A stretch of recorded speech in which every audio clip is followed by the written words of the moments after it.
Paramilitary attacks, often referred to as punishment, beatings or shootings, are a legacy issue of the Troubles. They were used by the paramilitary during the conflict and still plague many of our most disadvantaged communities in Northern Ireland.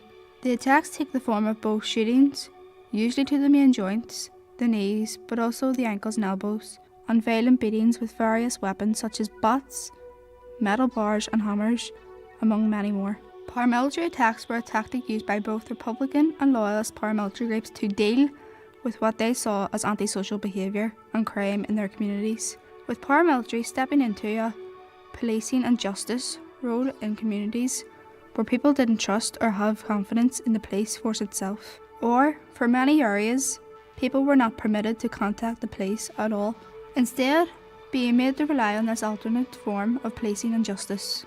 This allowed them to be seen as dealing with local problems and to retain power in their communities through a culture of fear and intimidation. These attacks continue to serve the same purpose for a new generation of paramilitary groups. 20 years on from the Good Friday Agreement, these attacks continue and have been on the increase. Isn't it time we put a stop to this? In many working class areas, there are heavy levels of crime and antisocial behaviour. Those involved rarely seem to face any consequences for their actions. As a result, their victims become desperate, as the justice they need never seems to arrive. Even when people are arrested, they can be released immediately and carry on with their criminal or antisocial behaviour. Out of frustration, some go to the next available recourse to them: paramilitaries. Around half of the victims of these attacks are young people, including some children. They are members of the local community and are attacked by the people who often live in the same community. The victims of the attacks are often very traumatised and can be left with lifelong disabilities from their injuries. For every young person shot or beaten, there are several others who are threatened or excluded from their communities and isolated from their families and sources of support.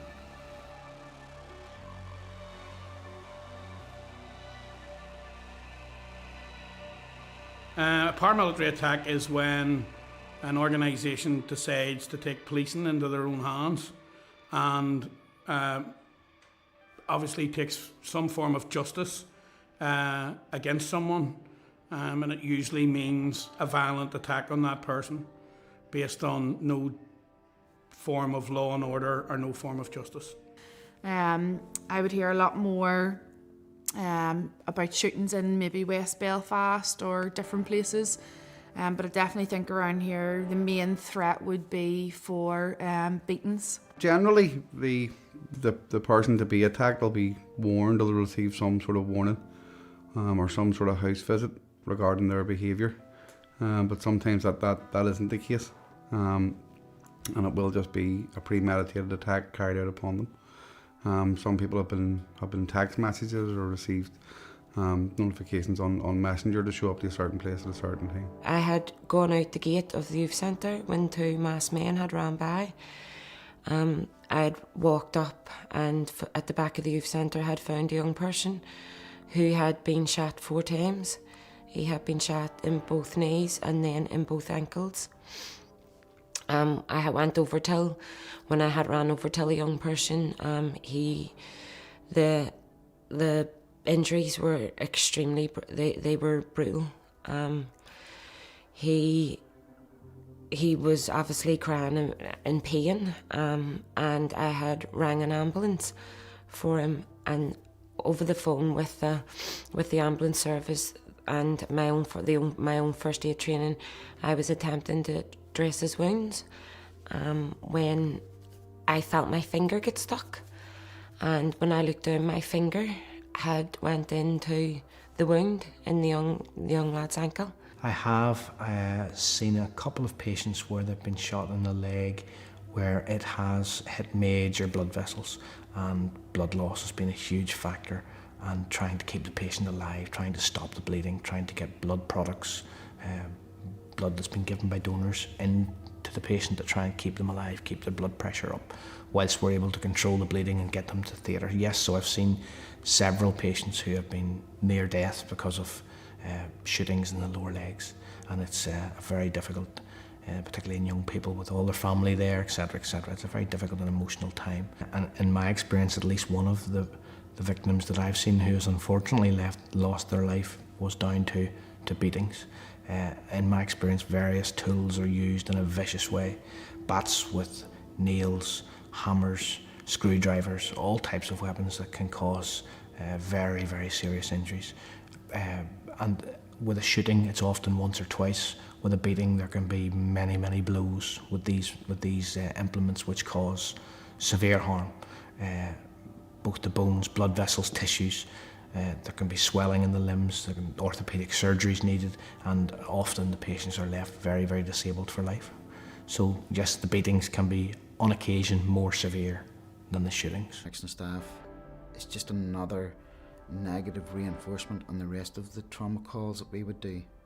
And we find that over time that actually getting repeated exposure, and although the number of attacks has maybe gone down and is starting to creep up, but to add that into the number of other trauma calls that we do, over time that can start to have a detrimental effect. And although we're currently starting to looking at new models where we have staff care line, where we can phone up, and we're looking at other counselling courses for staff, just to identify which staff members aren't starting to cope with it anymore. And once we identify those staff, then we can get the help and the support that they need to deal with these type of calls. And it doesn't just affect the victim.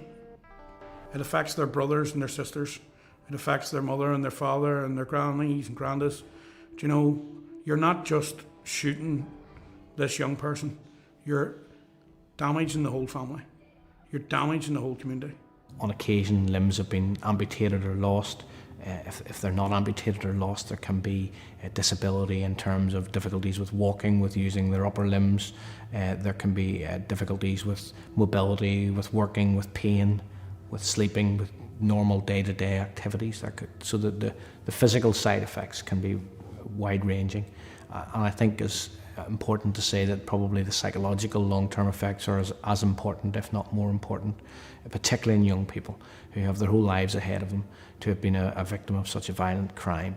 It lives with them for the rest of their lives. They often suffer from mental health problems. There are problems with depression and suicide and self-harm, substance abuse, integrating back into society. There are problems with relationships with friends and family, with trust. So the impact is long-term and massive. As a police officer, whoever it is that is breaking the law, then those are the people that we would be looking to arrest and put before the court. But the way we do that is from people helping us, from people coming forward and making statements of complaint, giving us enough evidence to put before the court. If people come forward and do that with us, either through the confidential line or directly, well then we can see paramilitarism eradicated from this country. Attacks can be prevented with a pretty serious strategy and a set of resources to be able to help these young people. I don't think it's a place for youth workers. I think youth workers have a role in it, but I don't think it's all youth workers. I think we need to have teachers involved. We need to have psychologists and psychiatrists and mental health people, restorative justice organisations, the police, the judiciary, the Bar Association. There needs to be a pretty serious strategy around tackling this. I think that there are solutions to these issues in communities all over the world. In other countries, people have community-based justice systems, and even in Northern Ireland, we have restorative justice models, which often work very well. For example, in Red Hook in Brooklyn in New York, they have a community court. Members of the community are the jury in the court, and they have a judge who sits in the court. And in their system, if someone is accused of a crime, they might be in court the next day or a couple of days later. So it's dealt with very, very quickly.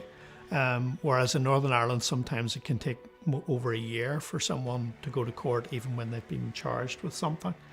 There are also models where young people get involved, and there are different models of youth courts around the world. And I think those are good as well, because they teach young people about systems of law and justice and human rights. Whatever systems we adopt, they have to respect people's rights. We can't go on brutalising people. It's not acceptable in a modern democracy.